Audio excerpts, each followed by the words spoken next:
ખોટો હોય ને ખોટો કે એનો કોઈ અર્થો ન હોય.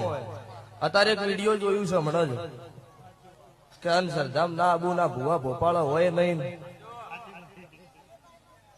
ભુવા ભોપાળા બધા જૂઠા નહીં. અને અત્યારે અમને જ માટે જ આ ધૂણવું છે. પછી ભલે એના ચેડી હવા હો ગેંગ હોય એનાથી મને કોઈ ફરક પડતો નહીં. અત્યારે માર્કેટમાં ભુવા જવું ઉભા રહે ને ઈ મોણસ ની જીત થાય. તમને ખબર છે? એટલે તમે કોઈ માણસ વિચાર્યા વગર બોલો ને એ મને પોહણું નહીં.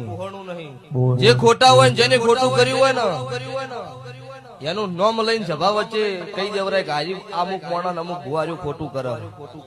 એમને બધા ખોટા છે એવું કેવરાય નહીં. સંજયભાઈ એટલે આજ વિડીયો જોયું છે ને હમણાં 5-10 મિનિટ જ મને બતાવ્યું છે. ભરતજીએ જ બતાવ્યું. એટલે એમને મારી ચેલેન્જ છે બધા દુનિયાના ધૂણી જૂઠા નહીં. હું કાળું હીરાની 32 ની મેલડી ધૂણું છું.